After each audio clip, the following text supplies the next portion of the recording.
Hare Krishna. Am I audible? गुरुजी प्रणाम। शुभुज। Subhuj, Hare Krishna.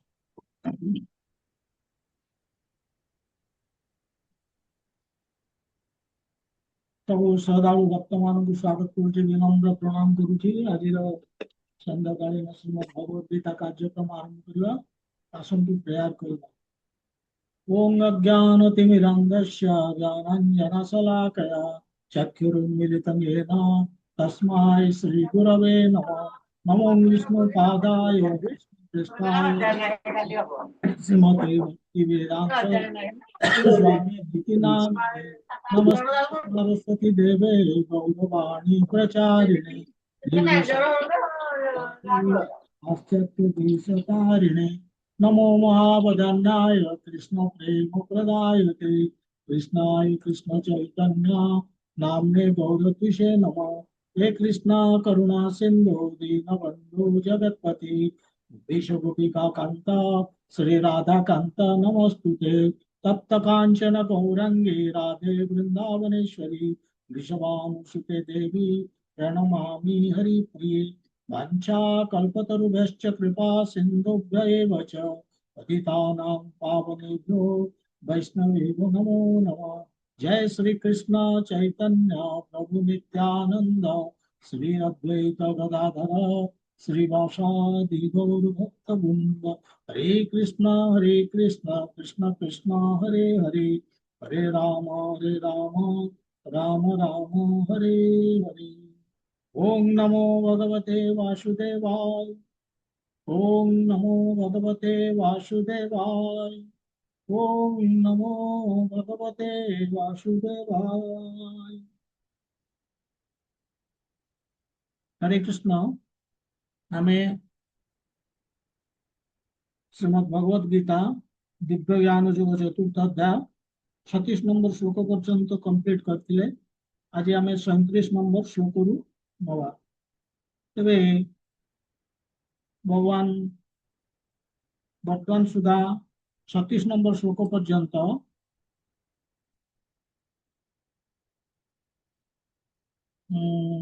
यज्ञ विषय चर्चा करते एवं यज्ञ विषय चर्चा करिक कहले जे ज्ञान यज्ञ हूँ श्रेष्ठ यज्ञ एवं से ज्ञान यज्ञ माने ज्ञानर महिमा बतौଛନ୍ତି 35 नंबर श्लोक। 35 रे भगवान कहले जे जे यदि तत्वदर्शी को आम ज्ञान प्राप्त करवा ताहले आम जापर जे आम होचे भगवान अंश और आम परमात्मा भितर समस्त को देखिपर। अर्थात मो भितर तुम देख भगवान भितर बोलिकी भगवान ये श्लोक कहले जिते मो भितर देख मोहमुक्त हम। तेणु अर्जुन भावुं जे मोह तो चली अर्थात मुझे जो भावुची मोर गुरु मोर जेजेबापा मोर भाई मोर बंधु सब भावुची स्वजन बोलिकी ये जो दैहिक भावना शारीरिक भावना मोर चलीज मु युद्ध करी किंतु युद्ध कले पाप तो लगे। तार उत्तर भगवान देले 36 नंबर श्लोक कहले अर्जुन ये पाप जदि समुद्र भली भी हुए ताकू तमे पार करी जीवो केतेबेले ना जेतेबेले तमे ज्ञान प्लव प्लवेन एव बोली कहते ज्ञान प्लव बोले ज्ञान प्लव को जेतेबेले आरोहण करिवो। 36 नंबर श्लोक अर्थात भगवान जेतेबेले शरण रे आश्रय नब मो चरण रे शरण नब समुद्र पाप भाया समुद्र माने आंजुले पानी भाया ताकू आराम से पार कर पापरू सुरक्षा पाई। ये 36 नंबर श्लोक कहले जदि भगवान शरणागति न ज्ञान प्लव आरोहण कर। अर्जुन पुणी भावुं जे समुद्र तो पार करी अर्थात जो पापरू सुरक्षा पाई किंतु समुद्र तो रही ना अर्थात पूर्वजन्मर जो पाप आगे आगे दौड़ुची ताकू तो भोगी ଏଇଭଳି ଭାବୁଛନ୍ତି। ତାର ଉତ୍ତର ଭଗବାନ ଏ 37 ନମ୍ବର ଶ୍ଲୋକରେ ଦଉଛନ୍ତି।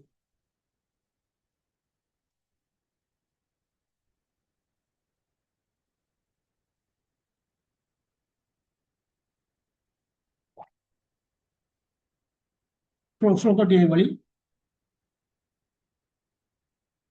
यथैधंसि समिदोऽग्निः भस्मसात् कुरुते अर्जुन ज्ञानाग्नि सर्वकर्माणि भस्मसात् कुरुते तथा। ଆଉ ଥରେ ଶୁଣ, ମାନେ ୟାକୁ ସନ୍ଧି କରିକି ମୁଁ ପଢି ଦଉଛି। यथा एधांसि समिधो अग्निः भस्मसात् कुरुते अर्जुन ज्ञानाग्निः सर्वकर्माणि भस्मसात् कुरुते तथा। ଏଠି କହୁଛନ୍ତି ଭଗବାନ यथा ମାନେ ଯେମିତି, ଯେମିତି କଣ, समिधो अग्नि, समिध अग्नि, प्रज्वलित अग्नि, प्रज्वलित अग्नि कौन करे, भस्मसात कुरुते अर्जुन, भस्मीभूत करिदे अर्जुन जेमती, जेमिति समिध अग्नि माने प्रज्वलित अग्नि भस्मसात करि दउची काकू, एधांस जालेनी काठकू। ଯଦି କହିବ ଆଉ ଜାଗାରେ ଯାତ୍ରା କଣ ଯୁବୋଦୟ କାଇଁ ହଁ ସେଟା ଗୋଟେ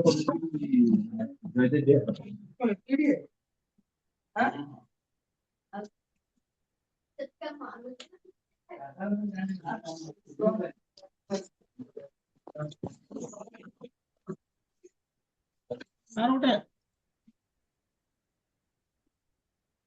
ये जाउची जानि पाउनु, अनम्यूट हो जाउची, टिके देखि दियंतु कार अनम्यूट होउची। गुरुजी पुष्पा महापात्र हाँ तांकर ऑन अनम्यूट होउची, ताकू म्यूट कर दियंतु, ऑडियो टाकू म्यूट कर दियंतु। ତେଣୁ ସେଇଭଳି କହୁଛନ୍ତି ଯଥା ସମିଧ ଅଗ୍ନି ମାନେ ପ୍ରଜ୍ୱଳିତ ଅଗ୍ନି ଭସ୍ମୀଭୂତ କରୁଛି ଅର୍ଜୁନ କାହାକୁ, ଜାଳେଣୀ କାଠକୁ, ଏଧାଂସି ଶୁଭୁଛି। ତଥା ସେମିତି ଜ୍ଞାନାଗ୍ନି, ଜ୍ଞାନ ରୂପକ ଅଗ୍ନି ସର୍ବକର୍ମାଣି ଭସ୍ମସାତ୍ କୁରୁତେ କହୁଛନ୍ତି ସବୁ କର୍ମକୁ, ଯେତେ ପ୍ରକାରର କର୍ମର ପ୍ରତିକ୍ରିୟା ଅଛି ତାକୁ ଭସ୍ମୀଭୂତ କରିଦଉଛି କିଏ, ଜ୍ଞାନାଗ୍ନି। ପକ୍କା ପାଲି ମୁଁ ଯାଉଛି। ତ ଏଇଭଳି ଭଗବାନ ଏଠି କହୁଛନ୍ତି। ଗୋଟେ ସେକେଣ୍ଡ,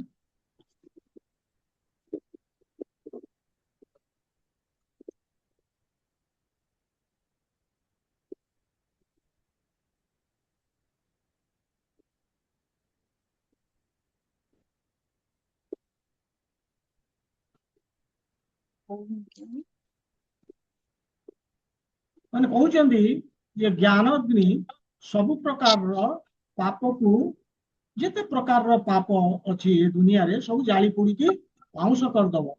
ଏଠି ଜ୍ଞାନକୁ ତୁଳନା କରୁଛନ୍ତି କାହା ସାଙ୍ଗରେ,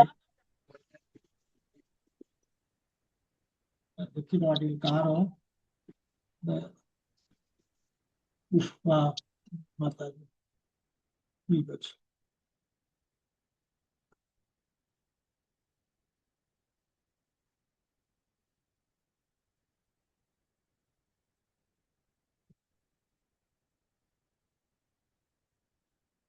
ଏଠି ଜ୍ଞାନକୁ ତୁଳନା କରୁଛନ୍ତି ଅଗ୍ନି ସାଙ୍ଗରେ, ଆଉ ପାପକୁ ତୁଳନା କରୁଛନ୍ତି ଏଧାଂସି, ଜାଳେଣୀ କାଠ ସାଙ୍ଗରେ, ଇନ୍ଧନ।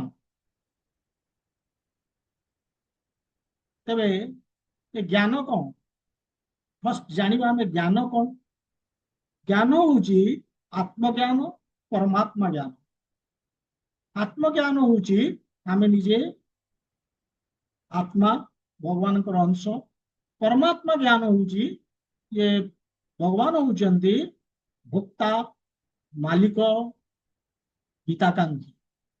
जो आम पढ़ीचे भोक्ताराम यज्ञ तपसां सर्वलोक महेश्वरम सुदाम सर्वभूतानां, तेणु से होउचंती भोक्ता, से होउचंती सर्वलोक महेश्वर मालिक, ଏବଂ ସେଇ ହଉଛନ୍ତି ସୁହୃଦ ଅର୍ଥାତ୍ ଆମର ହିତାକାଂକ୍ଷୀ। ଇଏ ହଉଛି ପରମାତ୍ମା ଜ୍ଞାନ। ତେଣୁ ଆତ୍ମା ଜ୍ଞାନ ହେଲା ଆମେ ହଉଛେ ଭଗବାନଙ୍କର ଅଂଶ, ଆମେ ଆତ୍ମା ଭଗବାନଙ୍କର ଅଂଶ। ତେଣୁ ଏଇ ଯୋଉ ଏଇ ଏଇ ଏଇ ଜ୍ଞାନ ହଉଛି କଣ ନା, ଜ୍ଞାନ ଯଜ୍ଞରେ ଯେତେବେଳେ ଜ୍ଞାନ କଥା ଆମେ କହୁଛେ, ଏଇ ହଉଛି ଜ୍ଞାନ ଯଜ୍ଞ। ମାନେ ଯୋଉମାନେ ଜ୍ଞାନ ଯଜ୍ଞ କରୁଛନ୍ତି ତାଙ୍କ ପାଖରେ ଏଇ ଜ୍ଞାନ ଥାଏ, ଆତ୍ମା ଆଉ ପରମାତ୍ମାଙ୍କ ସମ୍ବନ୍ଧରେ ଜ୍ଞାନ। କିନ୍ତୁ ଏଠି ଭଗବାନ ଯୋଉ ଜ୍ଞାନ କଥା କହୁଛନ୍ତି ଇଏ ହଉଛି ଦିବ୍ୟ ଜ୍ଞାନ, ଅର୍ଥାତ୍ ଭକ୍ତି। ଜ୍ଞାନାଗ୍ନି ଏଠି ଯୋଉ କହୁଛନ୍ତି, ଜ୍ଞାନ ରୂପକ ଅଗ୍ନି, ଇଏ ହଉଛି ଦିବ୍ୟ ଜ୍ଞାନ ବା ଭକ୍ତି। ଯୋଉ ଭକ୍ତି କି ଖାଲି ଜଷ୍ଟ ମାନେ ଖାଲି ଡିଭୋସନ ନୁହେଁ, ଡିଭୋସନାଲ ସର୍ଭିସ। ତେଣୁ ଆତ୍ମା ଜ୍ଞାନ ପରମାତ୍ମା ଜ୍ଞାନରେ ଆଉ ଗୋଟେ ଜିନିଷ ଆମର ଆଡ ହଉଛି, ମିଶୁଛି। କଣ ସେଇଟା? ପରମାତ୍ମା ଆଉ ଆତ୍ମା ଭିତରେ ଥିବା ସମ୍ପର୍କ।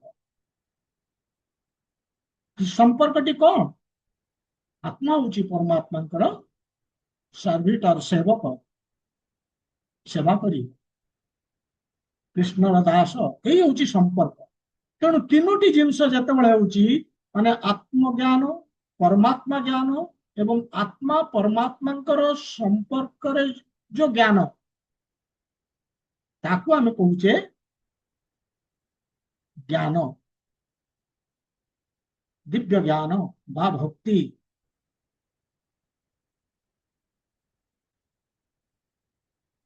ତେଣୁ ଜ୍ଞାନ, ଆତ୍ମଜ୍ଞାନ, ପରମାତ୍ମା ଜ୍ଞାନ ଏବଂ ଆତ୍ମା ପରମାତ୍ମାଙ୍କ ଭିତରେ ଥିବା ଯୋଉ ସମ୍ପର୍କର ଜ୍ଞାନକୁ ଅଗ୍ନି ସହିତ ତୁଳନା ଭଗବାନ କରୁଛନ୍ତି।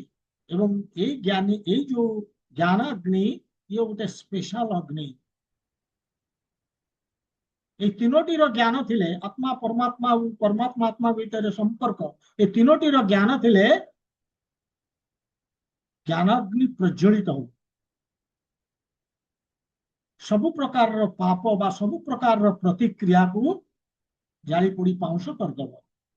ଯେମିତି ଆମେ ଜାଣିଛେ, ଆଗରୁ ମୁଁ କହିଥିଲି ପୂର୍ବ ଶ୍ଲୋକରେ, ମୃଗାରୀର, ଜଗାଇ ମଧାଇର ଆଉ ଯୋଉ ଅବନ୍ତୀ ବ୍ରାହ୍ମଣ କଥା ବି ଅଛି, ତାଙ୍କର ଯେମିତି ହେଇଥିଲା, ତାଙ୍କର ସବୁ ପ୍ରକାରର, ସେମାନେ ବହୁ ବଡ ପାପୀ ଥିଲେ, କିନ୍ତୁ ଏଇ ଭକ୍ତିରେ ଆସିବା ଫଳରେ ତାଙ୍କର ସବୁ ପ୍ରତିକ୍ରିୟା ବା ପାପ ନଷ୍ଟ ହେଇଗଲା।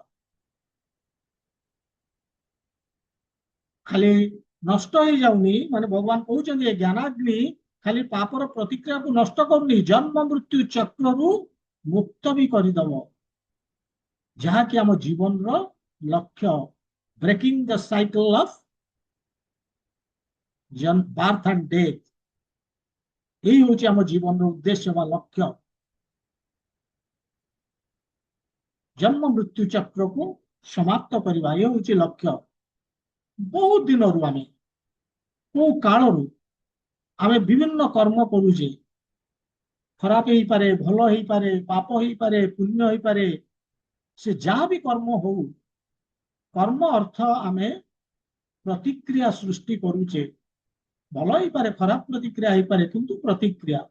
ତେଣୁ ଭଲ ପ୍ରତିକ୍ରିୟା ହେଲେ ବା ପୁଣ୍ୟ ହେଲେ ତାକୁ ଆମେ ଉପଭୋଗ କରିବା ଏ ସଂସାରକୁ ଆସିକି, ବା ଖରାପ ପ୍ରତିକ୍ରିୟା ବା ପାପ ହେଲେ ତାକୁ ବି ଉପଭୋଗ କରିବା ଏ ସଂସାରକୁ ଆସିକି।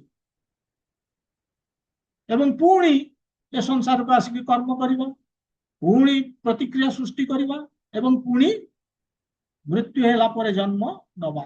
এই যে চক্র ইয়ে চালিছি, ଏ ଜନ୍ମ ମୃତ୍ୟୁ ଚକ୍ର ଚାଲିଛି, ଆକୁ ସମାପ୍ତ କରିବାକୁ ହବ। କେମିତି କରିବା? କଣ ଆମକୁ କରିବାକୁ ପଡିବ? ତାମାନେ এই ଜନ୍ମ ମୃତ୍ୟୁ ପାଇଁ ରେସ୍ପନ୍ସିବଲ କିଏ? ଆମର କର୍ମର ପ୍ରତିକ୍ରିୟା। ତେଣୁ ପାପ ପୁଣ୍ୟ ବା କର୍ମର ପ୍ରତିକ୍ରିୟା ତାକୁ ଜିରୋ କରିବାକୁ ପଡିବ। ଯେତେ ଆମେ ଜୀବନ ବହୁତ ଜନ୍ମରୁ ଆମେ କର୍ମ କରିକି ପ୍ରତିକ୍ରିୟା ସୃଷ୍ଟି କରିଛେ ସବୁ, ତାକୁ ଆମକୁ ଜିରୋ କରିବାକୁ ହବ। ତାହେଲେ ଆମେ ଜନ୍ମ ମୃତ୍ୟୁ ଚକ୍ରକୁ ସମାପ୍ତ କରିପାରିବା। କେମିତି ଜିରୋ କରିବା? ଆମେ ତ ପ୍ରତ୍ୟେକ ଦିନ କିଛି ନା କିଛି ପୁଣି କର୍ମ କରୁଛେ, ପୁଣି ପ୍ରତିକ୍ରିୟା ସୃଷ୍ଟି କରୁଛେ। କର୍ମ କଲା ମାନେ reaction. Every action has its reactions. Gopal କହୁଛନ୍ତି ତାଙ୍କ ଭାବାର୍ଥରେ ଯେ ଏଇ ଯୋଉ ଜ୍ଞାନାଗ୍ନି ଏ ସବୁ ପ୍ରକାରର ପ୍ରତିକ୍ରିୟାକୁ ଜାଳି ପୋଡି ପାଉଁଶ କରିଦଉଛି। ପାପ ହଉ ପୁଣ୍ୟ ହଉ ଯେକୌଣସି ପ୍ରତିକ୍ରିୟା ହଉ ବା ଯୋଉ ପ୍ରତିକ୍ରିୟା ସବୁ ୱେଟ୍ କରିଛି, ଷ୍ଟକ୍ ରେ ଅଛି, ସଞ୍ଚିତ ହେଇକି ଅଛି, ତାକୁ ସବୁ ଜାଳି ପୋଡିକି ପାଉଁଶ କରିଦଉଛି ସବୁ ପ୍ରତିକ୍ରିୟା। ତେଣୁ ଆମେ ପ୍ରଥମେ ବୁଝିବା ଯଦି ସବୁ ପ୍ରତିକ୍ରିୟାକୁ ଜିରୋ କରିବା ଦରକାର, ଜ୍ଞାନାଗ୍ନି ପ୍ରତିକ୍ରିୟାକୁ ଜାଳି ପୋଡିକି ପାଉଁଶ କରିଦଉଛି। ଏଇ ଯୋଉ କର୍ମର ପ୍ରତିକ୍ରିୟା ଇଏ କେମିତି ପ୍ରକଟ ହଉଛି ବା କେମିତି ସୃଷ୍ଟି ହଉଛି, ଏ ପ୍ରତିକ୍ରିୟା କି କେତେ ପ୍ରକାରର, କି ରୂପରେ, ତାକୁ ପ୍ରଥମେ ବୁଝିବା। ଆମେ କର୍ମ କରିଛେ କୋଉଠି, ଜନ୍ମ ନେଲେଣି, ସେଇ ଜନ୍ମରେ ଯେତେ ଜନ୍ମ ନେଇଛେ ସେତେ ଜନ୍ମରେ ଆମେ କର୍ମ କରିଛେ, ତାର ପ୍ରତିକ୍ରିୟା ସୃଷ୍ଟି କରିଛେ। ସେଇ ଯୋଉ ପ୍ରତିକ୍ରିୟା କର୍ମ ବା କର୍ମର ପ୍ରତିକ୍ରିୟା ସେ ସଞ୍ଚୟ ହେଇକି ଅଛି, ସଞ୍ଚିତ ରୂପେ ଅଛି କୋଉଠି, କର୍ମ ବ୍ୟାଙ୍କରେ। ଯେମିତି ଆମେ ବ୍ୟାଙ୍କରେ କିଛି ଧନ ସଞ୍ଚିତ କରୁଛେ, ସେମିତି ଏ କର୍ମ ମଧ୍ୟ କର୍ମ ବ୍ୟାଙ୍କରେ ସଞ୍ଚିତ ହେଇକି ଅଛି। ଯେମିତି ବ୍ୟାଙ୍କରେ ବ୍ୟାଙ୍କ ବାଲାନ୍ସ ହେଇକି ରହିଛି, ସେମିତି ଇଏ ଅପ୍ରକାଶିତ ରୂପେ, ୟାକୁ କହନ୍ତି ଅପ୍ରାରବ୍ଧ କର୍ମ। ଅପ୍ରାରବ୍ଧ ସଞ୍ଚୟ ହେଇକି ଅଛି, ସେଥିରୁ କିଛି ୱିଡ୍ର ହେଇନି, ସବୁ ସଞ୍ଚୟ ହେଇକି ଅଛି କୋଉଠି, କର୍ମ ବ୍ୟାଙ୍କରେ। ସେଇ କର୍ମ ବ୍ୟାଙ୍କରେ ଯାହା ସଞ୍ଚୟ ହେଇକି ଅଛି, ଅର୍ଥାତ୍ ଯୋଉ ଅପ୍ରାରବ୍ଧ ରିଆକ୍ସନ୍ସ ସଞ୍ଚିତ କର୍ମ ଅଛି, ସେଥିରୁ କିଛି ପ୍ରକଟ ହଉଛି ବା ଆମେ ୱିଡ୍ର କରୁଛେ, ତାକୁ ଆମେ କହୁଛେ ପ୍ରାରବ୍ଧ। ଅର୍ଥାତ୍ ଏ ଜୀବନ ପାଇଁ, ଏଇ ଯୋଉ ଜୀବନରେ ଆମେ ଯାହା ଭୋଗୁଛେ ସେଥିରୁ କିଛି ନେଇକି ଆସିଛେ, ସଞ୍ଚିତ କର୍ମରୁ କିଛି ନେଇକି ଆସିଛେ, ତାକୁ ଆମେ କହୁଛେ ଡେଷ୍ଟିନି, ଭାଗ୍ୟ।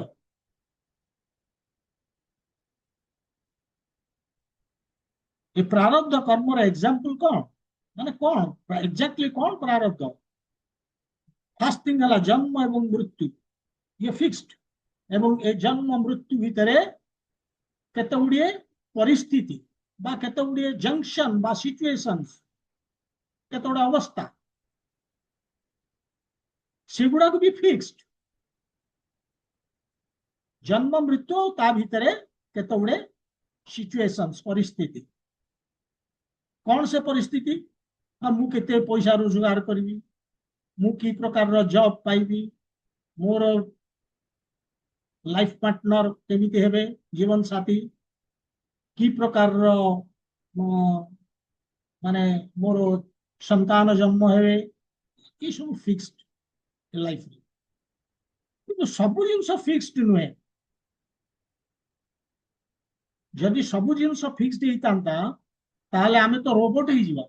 ରୋବୋଟ ମାନେ ରୋବୋଟ ଯେତେବେଳେ ନଷ୍ଟ ହେଇଯାଉଛି, ସେ ଆଉ ଛିଡା ହେଇପାରିବ, ସେ ଆଉ କିଛି ଯାହା କରୁଥିଲା କରିପାରିବ?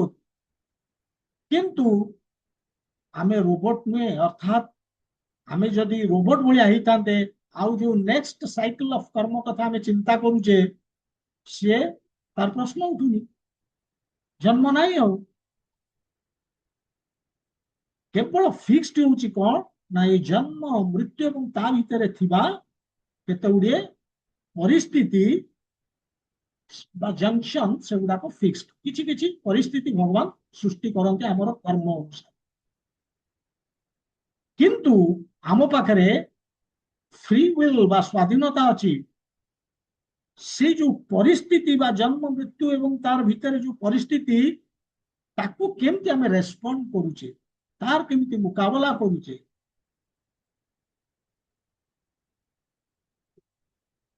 ଆମର ଚଏସ୍ ଉପରେ ଡିପେଣ୍ଡ କରୁଛି ଆମେ କଣ କରିବା। ଧରନ୍ତୁ ଉଦାହରଣ ଦେଇକି ଆମକୁ ବୁଝେଇ ହବ କଣ ନା, ଧରନ୍ତୁ ଏ ଜନ୍ମରେ ମାନେ ଇଏ ହଉଛି ମୋର ପ୍ରାରବ୍ଧ ଯେ ମତେ ବିଭିନ୍ନ ପ୍ରକାର ରୋଗ ହବ, ମୁଁ ଘାଣ୍ଟି ହେବି, ବହୁତ କଷ୍ଟ ପାଇବି। ଇଏ ହଉଛି ମୋର ଡେଷ୍ଟିନି, ଭାଗ୍ୟ। କିନ୍ତୁ ତାକୁ ଯଦି ମୁଁ ଭାବିଲି ଯେ ମୁଁ ଟଲରେଟ୍ କରିପାରୁନି ଏବଂ ଟଲରେଟ୍ ନ କରିପାରିକି ମୁଁ ସୁଇସାଇଡ୍ କରିଦଉଛି, ତାହେଲେ ଇଏ ଗୋଟେ ଚଏସ୍ ମୁଁ ଏକ୍ସରସାଇଜ କଲି, ଏ ଫ୍ରି ୱିଲ୍, ମୋର ଯୋଉ ସ୍ୱାଧୀନତା ଭଗବାନ ଦେଇଛନ୍ତି ସେ ସ୍ୱାଧୀନତାର ଅପବ୍ୟବହାର କଲି, ଇଏ ହଉଛି ଆକ୍ସନ। ମୋର ଡେଥ୍ ଫିକ୍ସଡ ଅଛି ପ୍ରାରବ୍ଧ ଅନୁସାରେ କେତେବେଳେ ଡେଥ୍ ହବ, କିନ୍ତୁ ଏଇ ଯୋଉ ଡେଥ୍ ହେଲା ଇଏ ମୋର ଡେଷ୍ଟିନି ନୁହେଁ। କିନ୍ତୁ ଇଏ ମୋର ଡେଷ୍ଟିନି ହେଲା କେତେବେଳେ ନା ଯେତେବେଳେ ମୁଁ ଆକ୍ସନ ମାନେ ଆସିଲି, ଅର୍ଥାତ୍ ମୁଁ ଯେତେବେଳେ ମୋର ଚଏସ୍ କୁ ଏକ୍ସରସାଇଜ କଲି, ମୋର ସ୍ୱାଧୀନତାକୁ ଅପବ୍ୟବହାର କଲି। ତେଣୁ ଏଇ ଯୋଉ ସୁଇସାଇଡ କରିଦେବାଟା ହେଇଗଲା କଣ ନା ଇଏ ହଉଛି ଆକ୍ସନ, ଇଏ ଫିକ୍ସ ନୁହେଁ, ଲାଇଫରେ ଫିକ୍ସ ନଥିଲା, ଇଏ ଆକ୍ସନ। ଯୋଉ ସିଚୁଏସନ ଭଗବାନ ଦେଇଛନ୍ତି ସେ ସିଚୁଏସନ କୁ ମୁଁ ଏଇଭଳିଆ ରେସ୍ପଣ୍ଡ କଲି, ମୋର ଫ୍ରି ୱିଲ୍ ଏକ୍ସରସାଇଜ କରିକି, ମୋର ସ୍ୱାଧୀନତା ଯୋଉ ଦେଇଛନ୍ତି ତାକୁ ଏକ୍ସରସାଇଜ କରିକି ମୁଁ ଏଇଭଳି ମୁକାବିଲା କଲି ସେ ପରିସ୍ଥିତି ସହିତ। ସେମିତି ବହୁତ ଉଦାହରଣ ଦେବ। ଧରନ୍ତୁ ମୋର ଭାଗ୍ୟରେ ଅଛି ବହୁତ ଧନ ରୋଜଗାର କରିବି, ୱେଲ୍ଦି ହେବି, କିନ୍ତୁ ସେ ଧନ ସହିତ ମୁଁ କଣ କରୁଛି ସେ ହଉଛି ଆକ୍ସନ ବା ମୋର ଚଏସ୍। ଯଦି ଭଗବାନଙ୍କ ସେବାରେ ଲଗେଇଦେଲି ପ୍ରତିକ୍ରିୟା ନାହିଁ, नो रिएक्शन, किंतु जदि मोर इंद्रिय भोग पाई लगेइली रिएक्शन प्रतिक्रिया, मोर आउटी जन्म नेबी ताकू भोगिबा पाए, इंद्रिय भोग करितवा सेही तो पाप, सेही तो प्रतिक्रिया।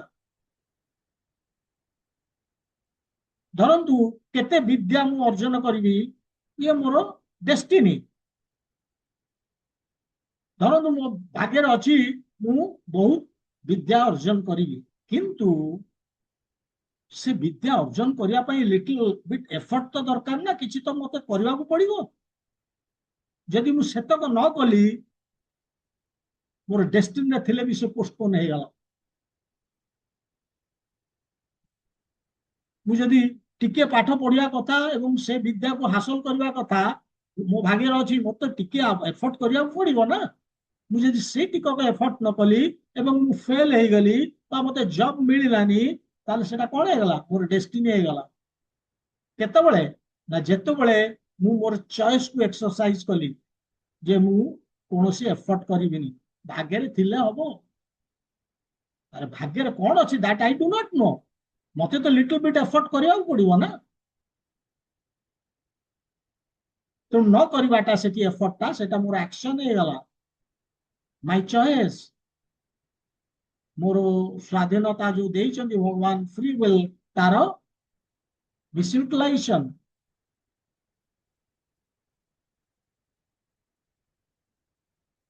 तेणु ये जो आमर विभिन्न आम केमिति रेस्पॉन्ड करूचे, आमर जो सिचुएशन प्रारब्ध द्वारा, अर्थात जो संचित कर्म जो पाप पुण्य को आम नहीं जीवन में आसीचे से हूँ प्रारब्ध। से प्रारब्ध जो सिचुएशन तैयारी करिछि ताकू केमिति रेस्पॉन्ड करूची सेगुड़ा को फिक्स नुह, मु केमिति रेस्पॉन्ड करूची सेगुड़ा को पूर्व निर्धारित नुहे, सेगुड़ा मोर एक्शन। केवल से सिचुएशन गुड़ा को फिक्स्ड, किंतु से सिचुएशन मु केमिति मुकाबला करूची सेटा डिपेंड करूची मोर चॉइस उपरे, मोर स्वाधीनता उपरे। से मोर एक्शन हो जाउची, मु जो अनुसार करूची से मोर एक्शन, से मोर पूर्ण भाग्य तैयारी करूची। तो एथु आमे जानूचे जे विभिन्न परिस्थिति प्रारब्ध सृष्टि करूची, किंतु जनकू चॉइस करबा को पड़ुची से सिचुएशन को केमिति फेस करिवो, एवं से तबले चूज करूची तार नेक्स्ट साइकिल ऑफ कर्म आरंभ होउची, कर्म चक्र जो से आरंभ हो कारण एक्शन आसिला। सेति पई कुआ जाए जे आमे जो कहंती नै we are the makers of our destiny, एथि पई कुआ जाए आमे होचे आम भाग्य विधाता, आमे निजे हमर भाग्य तैयारी करूची। ଭଗବାନ ଭାଗ୍ୟ ଦେଇନାହାନ୍ତି, ଏ ଭାଗ୍ୟ ଆମେ ତିଆରି କରୁଛେ।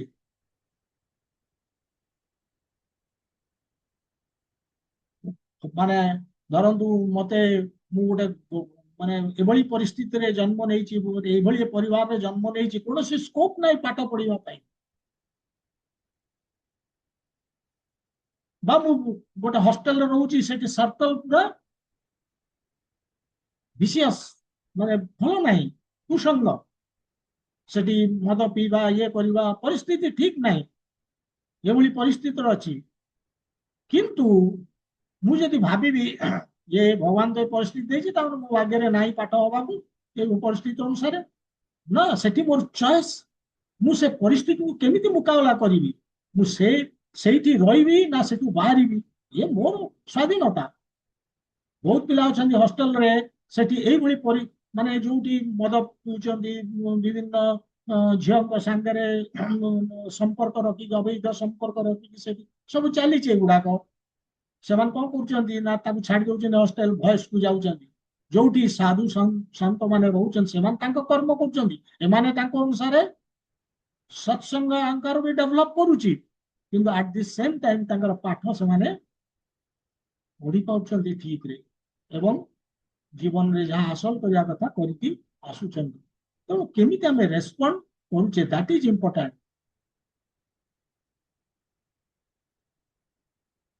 ବହୁତ ଏମିତି ଏକ୍ସାମ୍ପଲ ଅଛି ଯେ ପରିସ୍ଥିତି ଠିକ ନଥିଲା, ପାଠ ପଢି ପାରିବେନି, ରାତିରେ ଲଣ୍ଠନ ନାହିଁ, କିନ୍ତୁ ଷ୍ଟ୍ରିକ୍ଟ ଲାଇଫ ତଳେ ପଢିକି ମଧ୍ୟ ହାସଲ କରିକି। ତେଣୁ ଆମେ ଯଦି ଭାବିବା ଯେ ଆମ ଭଗବାନ ଏଇଭଳିଆ ପରିସ୍ଥିତି ସୃଷ୍ଟି କରିଛନ୍ତି, ଆମେ କଣ କରିବା? ନାଇଁ, ଡେଷ୍ଟିନି, ଏଥିପାଇଁ କହନ୍ତି ଆମେ we are the makers of our destiny. Situation ତ ଭଗବାନ କ୍ରିଏଟ କରିଛନ୍ତି, କିନ୍ତୁ ଆମେ ତ କେମିତି ରେସ୍ପଣ୍ଡ କରୁଛେ। ଡେଷ୍ଟିନି ଯୋଉ ପ୍ରାରବ୍ଧ ମୋ ମୁହଁର ଚେହେରାଟାକୁ ଡିଟରମିନ କରିବ, କିନ୍ତୁ ମୋ ମୁହଁର ଏକ୍ସପ୍ରେସନଟା କେମିତି ହବ ସେଟା ମୁଁ ଡିସାଇଡ କରିବି, ଦ୍ୟାଟ ଇଜ ମାଇ ଚଏସ୍। ଆପଣ ଦେଖିଥିବେ ଗୋଟେ ଗୋଟେ ଲୋକଙ୍କର କମ୍ପ୍ଲେକ୍ସନ ଭଲ ନୁହେଁ, କିନ୍ତୁ ତାଙ୍କ ଏକ୍ସପ୍ରେସନ ଏଭଳିଆ, ତାଙ୍କୁ ଦେଖିଲେ ଖୁସି ଲାଗେ। ସେଇଟା ହଉଛି ମୋର ଆକ୍ସନ, ମାନେ ସେଇଟା ହଉଛି ମୋର exercise of choice, free will. ମୁଁ ସେ ଫେସଟାକୁ କେମିତି କରି, ଭଗବାନ ଦେଇଛନ୍ତି ଏଇଭଳିଆ କଦର୍ଯ୍ୟ ଫେସଟେ, କିନ୍ତୁ ମୁଁ ସେ ଏକ୍ସପ୍ରେସନଟା କେମିତି ଆଣିବି ସେଟା ମୋ ଉପରେ ଡିପେଣ୍ଡ କରୁଛି।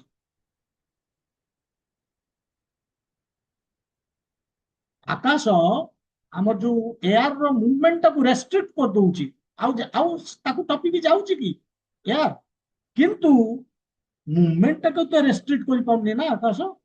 ଯୋଉ ଏୟାର ର ମୁଭମେଣ୍ଟ, ତାକୁ କଣ ରେଷ୍ଟ୍ରିକ୍ଟ କରିଦବ, ବନ୍ଦ କରିଦେଇ ପାରିବ? କରିପାରୁନି।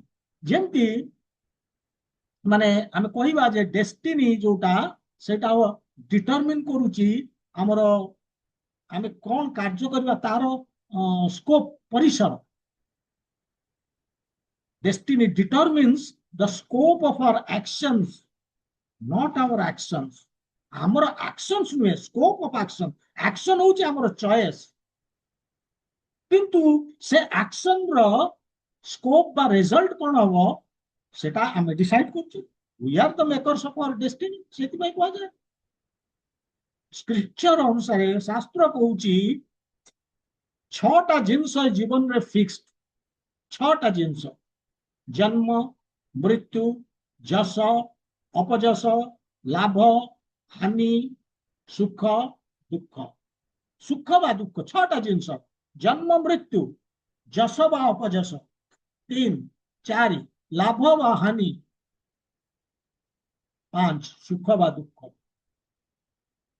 ଏ 6ଟି ଜିନିଷ ଫିକ୍ସଡ, ବାକି ସବୁ ଜିନିଷ ଡିପେଣ୍ଡ କରୁଛି ଆମର ଚଏସ୍ ଉପରେ, ଆମର ସ୍ୱାଧୀନତାର ବ୍ୟବହାର। ଆମକୁ ଯୋଉ ଭଗବାନ ସ୍ୱାଧୀନତା ଦେଇଛନ୍ତି, ଇଭିନ୍ ଆମେ ଯୋଉ ଭକ୍ତି କରିବା, ଇଏ ମଧ୍ୟ ଆମେ କହିବା ମୋ ଭାଗ୍ୟରେ ନାହିଁ ଭକ୍ତି କରିବାକୁ, ଭଗବାନଙ୍କର ଇଚ୍ଛା ନାହିଁ, ନୋ। ଭକ୍ତି ଇଣ୍ଡିପେଣ୍ଡେଣ୍ଟ ଅଫ ଡେଷ୍ଟିନି, ଡେଷ୍ଟିନି ସାଙ୍ଗରେ ତାର ସମ୍ପର୍କ ନାହିଁ। ଭକ୍ତି ହଉଛି ଅହେତୁକି, ତାର କୌଣସି କାରଣ ନାହିଁ। ଭକ୍ତି ଇଜ ମାଇ ଚଏସ୍। ए शरीर केमिति पाइबी मोर पितामाता केमिति हेबे से घर केमितिया मिलिबो ये सब पूर्व निर्धारित there is no doubt about it ये पूर्व निर्धारित किंतु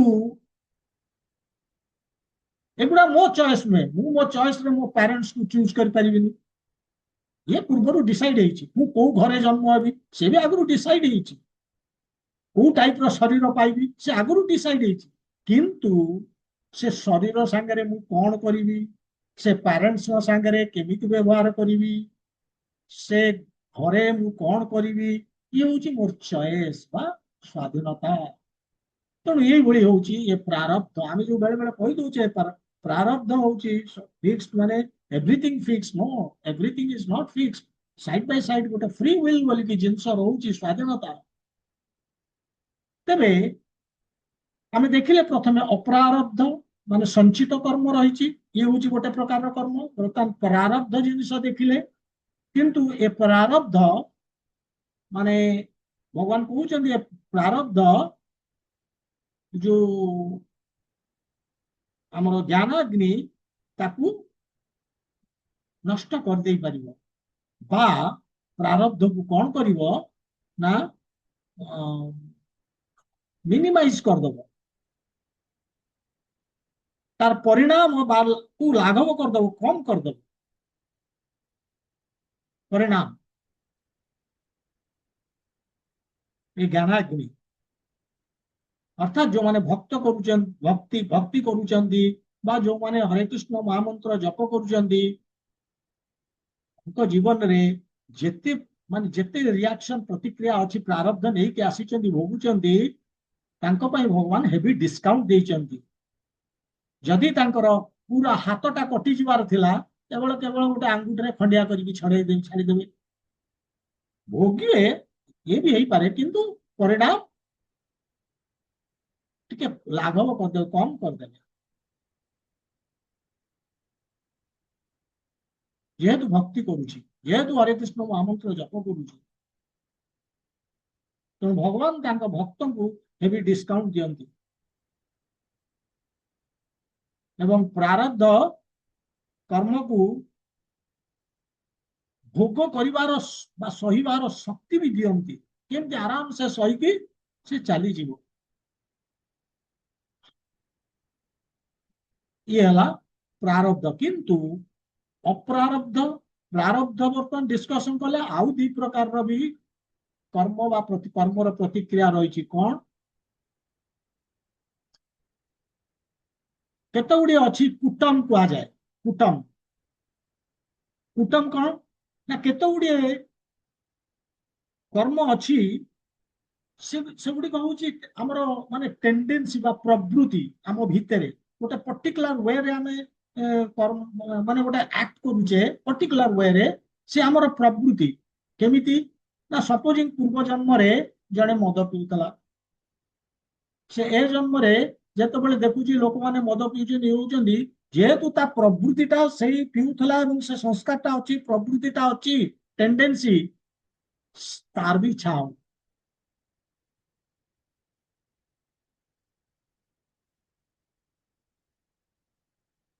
से प्रवृत्तिटा जागृत हो पीवा पाई ताकू कुटम कहते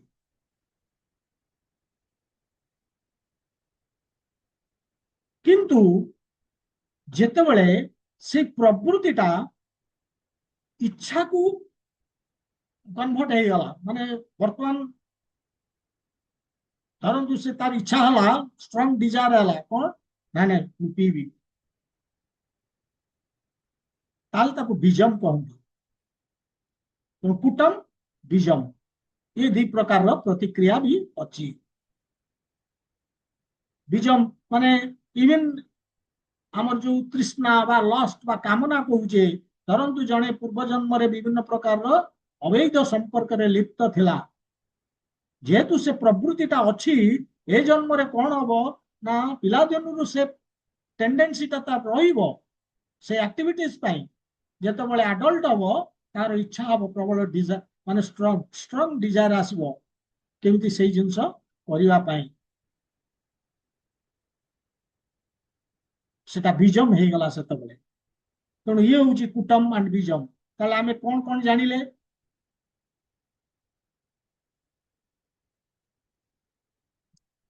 କୁଟମଟା ହଉଛି କିଛି ନାହିଁ, ମାନେ ଆମର ପ୍ରକୃତି ପାଷ୍ଟ କର୍ମ ଅନୁସାରେ, ପାଷ୍ଟ କର୍ମରେ ଅତୀତରେ କିଛି ଗୋଟେ କରୁଥିଲେ ଏବଂ ସେଇ ଟେଣ୍ଡେନ୍ସିଟା ଅଛି, ବର୍ତ୍ତମାନ ଆମର ଇଚ୍ଛା ହଉଛି ସେୟା କରିବା ପାଇଁ, ଟେଣ୍ଡେନ୍ସି ଆସୁଛି।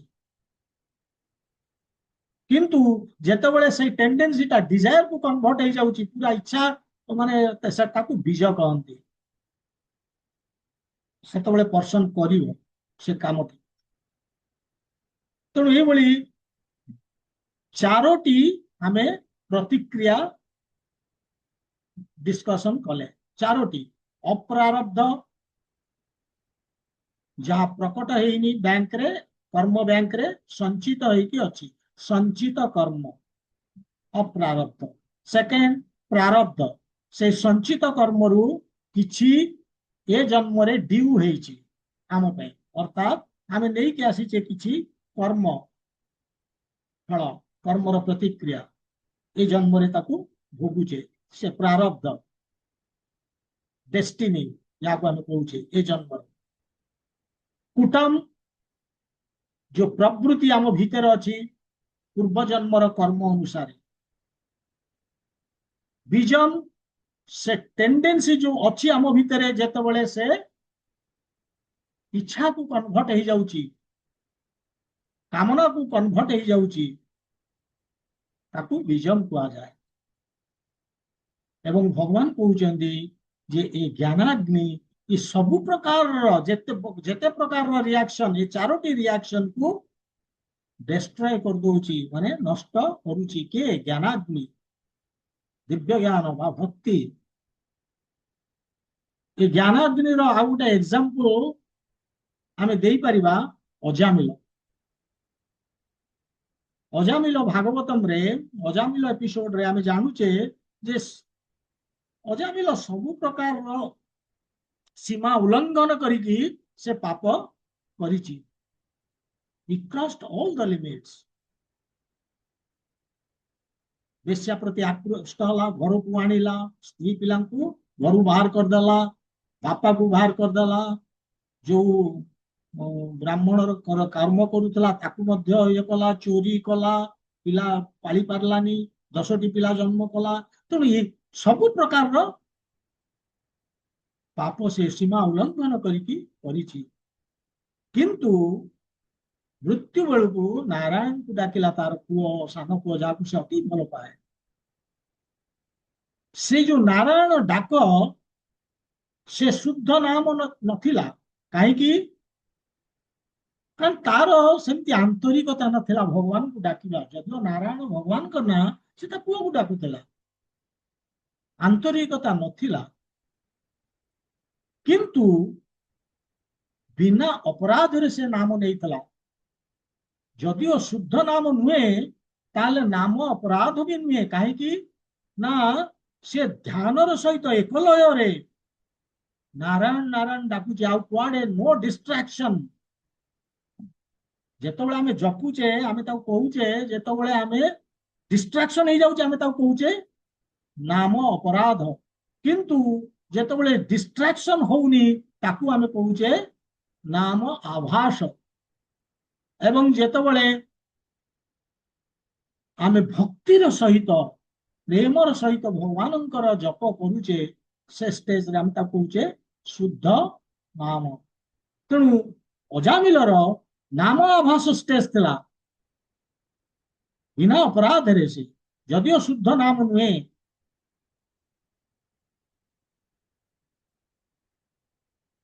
देखंतु नाम आभास भी केते पावरफुल।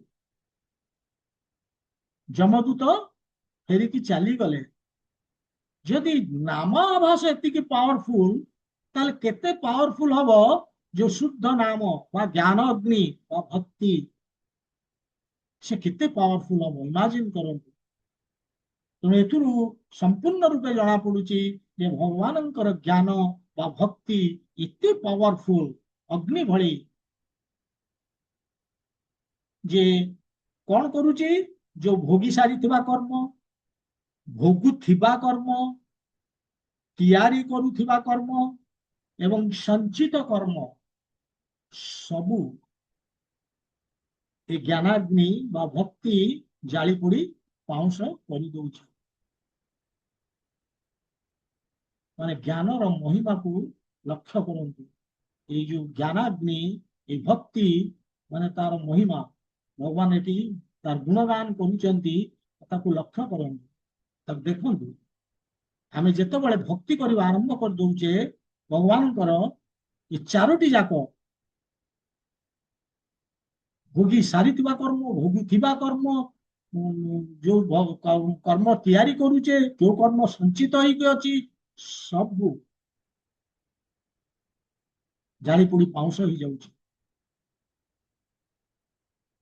ଏବଂ ଖାଲି ସେତିକି ନୁହେଁ, ଜାଳି ପୋଡି ପାଉଁଶ ହେଇଗଲା ପରେ ଆମେ ଆଉ ଭୌତିକ ବନ୍ଧନରେ ପଡୁନେ। ଏବଂ ଯଦି ଆମେ ଭକ୍ତି କରିବା, କଣ୍ଟିନ୍ୟୁ କରିବା, ତାହେଲେ କଣ ହଉଛି ଆମ ଲାଇଫରେ, ଆମେ ଶେଷରେ ଆମେ ଜନ୍ମ ମୃତ୍ୟୁ ଚକ୍ରକୁ ସମାପ୍ତ କରିଦେଇ ପାରିବା। କୁହନ୍ତୁ କୋଉଟା ଇମ୍ପୋର୍ଟାଣ୍ଟ ଆମ ଜୀବନରେ, ଇନ୍ଦ୍ରିୟ ଭୋଗ ନା ଭକ୍ତି? which is important? ନ୍ୟାଚୁରାଲି ଭକ୍ତି, କାରଣ ଆମ ଜୀବନର ଉଦ୍ଦେଶ୍ୟକୁ ଆମେ ପାଉଛେ। ତେଣୁ ଜ୍ଞାନାଗ୍ନିକୁ ପ୍ରଜ୍ୱଳିତ କରିବା କଥା ଯୋଉ ଭଗବାନ ଏଠି କହୁଛନ୍ତି, ଇଏ ଆଉ କିଛି ନୁହେଁ, ଇଏ ହଉଛି ଭକ୍ତି। ଯୋଉ ଭକ୍ତିର ଅର୍ଥ ହଉଛି ଭଗବାନଙ୍କର ପ୍ରସନ୍ନତା ପାଇଁ ସବୁ କର୍ମ କରିବା। ଭଗବାନଙ୍କ ପାଇଁ ଆମେ କଣ କର୍ମ କରିପାରିବା, ତାହା ବି କୃଷ୍ଣ ନିଜେ କହୁଛନ୍ତି, ମନ୍ମନା ଭବ ମଦ୍ ମଜ୍ଜାତି ମାମ୍ ନମସ୍ତୁ। ସବୁବେଳେ ମୋତେ ମନରେ ଆଣ, ମୋର ଧ୍ୟାନ କର, ଜପ କର, ମୋର ଭକ୍ତି କର, ମୋର ପୂଜା କର, ମତେ ନମସ୍କାର କର, ଏଇଭଳି କହୁଛନ୍ତି। ଏଇ ଯୋଉ ଚାରୋଟି ଜିନିଷ ଭଲ ଭାବରେ କଲେ କଣ ହବ, ତାଙ୍କର ଶରଣାଗତି ଆମେ ନେଇପାରିବା। ଯଦି ନେଇପାରିଲେ ଆମ ହୃଦୟରୁ ଏଇ ଜିନିଷ, ଚାରୋଟି ଜିନିଷ କରି କଣ ହବ, ଜ୍ଞାନାଗ୍ନି ପ୍ରଜ୍ୱଳିତ ହବ। ତେବେ ଇଏ ହଉଛି କଳିଯୁଗ। କଳିଯୁଗରେ ମାନେ ଶ୍ରବଣ ଆଉ କୀର୍ତ୍ତନ, ଇଏ ହଉଛି ଭକ୍ତିର ମେନ୍ ମାନେ ମୁଖ୍ୟ ଅଙ୍ଗ। ଆମେ ଯେତେବେଳେ ଭଗବାନଙ୍କର ପବିତ୍ର ନାମ ଜପ କରୁଛେ, ଆମେ ଜାଣିପାରୁନେ, ୱିଦାଉଟ୍ ଆୱାର ନୋଟିସ୍ ଯେତେ ପ୍ରକାରର ପ୍ରତିକ୍ରିୟା ଆମ ଜୀବନରେ ଅଛି, ଆମେ ଡିସ୍କସନ କଲେ, ଅପ୍ରାରବ୍ଧ, ପ୍ରାରବ୍ଧ, କୁଟମ, ବୀଜମ ସବୁ କିଛି ଜଳି ଯାଉଛି ବା ପାଉଁଶ ହେଇଯାଉଛି। এইଭଳି ଭଗବାନ ଏ ଶ୍ଲୋକରେ କହୁଛନ୍ତି। এইଭଳି ଥାର୍ଡ ମାନେ ଇଏ ହଉଛି 35, 36, 37 ମାନେ ମହିମା ବା ବେନିଫିଟ ଜ୍ଞାନର ଏ ତିନିଟା ଶ୍ଲୋକରେ କହି, ଆହୁରି ଗୋଟେ ଶ୍ଲୋକ ରହିଛି ପୁଣି ନେକ୍ସଟ ଶ୍ଲୋକରେ ଆଉ ଗୋଟେ ପ୍ରକାରର ସେ ଗୁଣଗାନ କରିବେ, ମହିମା ବତେଇବେ ବା ରେଜଲ୍ଟ ବା ବେନିଫିଟ କଣ କହିବେ 38 ନମ୍ବର ଶ୍ଲୋକରେ। ଆଜି ସମୟ ହେଇଯାଇଛି, ଆଜି ଆମେ ଏଇଠି ରହିବା। କିଛି ଡାଉଟ ଅଛି ଯଦି ପଚାରି ପାରନ୍ତି।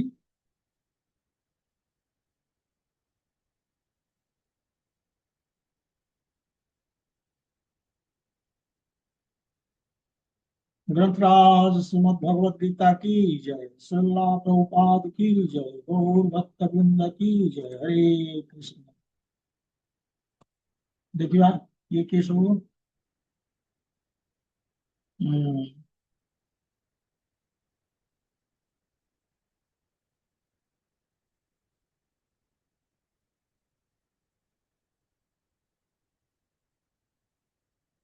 गुड।